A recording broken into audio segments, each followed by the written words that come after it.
हामिद मीर साहब भी ये बात कर रहे हैं कि कुछ ऐसे हलके हैं जो शायद चाहते हैं कि जी इलेक्शंस मुलतवी हो जाएं। क्या आप समझते हैं, जिस तरह के सईद गनी साहब इशारा कर रहे हैं कि पाकिस्तान मुस्लिम लीग नून चाहती है, पाकिस्तान मुस्लिम लीग नून की टॉप लीडरशिप, कि इलेक्शंस मुलतवी हो जाएं, जनवरी फरवरी में भी ना हो? देखिए, मेरा इख्तलाफ है इस चीज़ से। मैं नहीं समझता। मेरी कैलकुलेशन ये है कि मियाँ नवाज़ शरीफ को ये सूट नहीं करेगा कि इलेक्शन पोस्टपोन हो, क्योंकि जब वो आएंगे और उनके पास कोई रास्ता नहीं है कि वो घर बैठ जाएं, उनको कंपेन करनी पड़ेगी।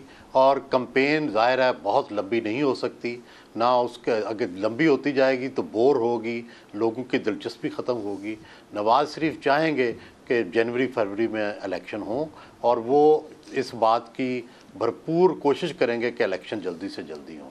उसकी वजह यह है कि अगर जितनी देर चलता जाएगा, इकानमी का कुछ पता नहीं और बिगड़ जाए, दूसरा सियासी सूरत हाल बिगड़ जाए, तीसरी बात यह है कि उनको ये भी पता है कि नेगेटिव असरात जो आ रहे हैं इस विक्टिमाइजेशन के, लोगों में जेलों में जाने के, उसके नेगेटिव असरात पड़ेंगे नून पर। तो ये सारी चीज़ें मद्देनज़र रखते हुए पॉलिटिक्स का ये तकाजा है कि नवाज़ शरीफ जो है वो जल्दी से जल्दी इलेक्शन करवाएं ताकि उनकी इलेक्शन कैंपेन छोटी हो।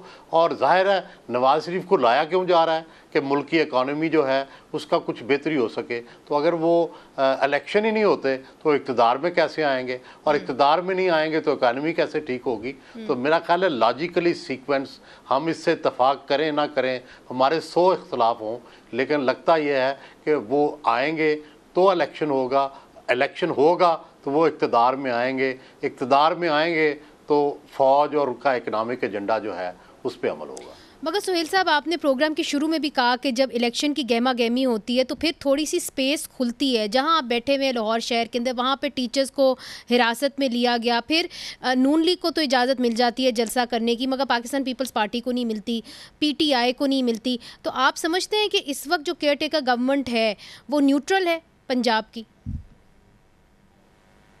देखिए, स्पेस देनी पड़ेगी। मेरा ख्याल है कि चाहे आप देखते हैं ना, हमने 1985 का पार्टी लेस इलेक्शन भी देखा हुआ है, हमने 1990 का वो कंट्रोवर्शियल इलेक्शन भी देखा हुआ है जिसमें पीपल्स पार्टी की सीटें सुकड़ गई थी बहुत ज़्यादा।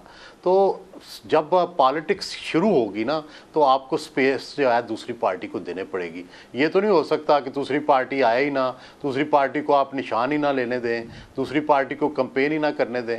वो तो फिर अगर ये इस तरह हुआ तो वो तो एक मजाक होगा। तो मेरा ख्याल है कुछ ना कुछ तो इनको जो है वो स्पेस देनी पड़ेगी।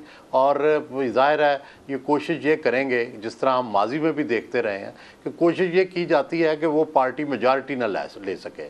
तो कुछ बंदे जो हैं वो उनके आ जाएंगे, इस सारे प्रोसेस के बावजूद उनको नहीं रोका जा सकेगा, तो दे विल बी सेटिस्फाइड कि उनको हुकूमत नहीं दे रहे।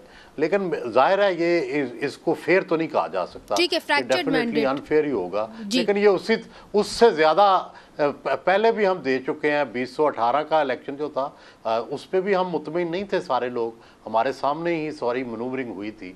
लेकिन इलेक्शन डे पे बड़ी धांधली करना बड़ा मुश्किल हो जाता है। तो मेरा ख्याल है उसकी कोशिश नहीं की जाएगी, क्योंकि उस वक्त लोग रिएक्टिव हो जाते हैं और फिर तहरीक चलने का अंदेशा होता है।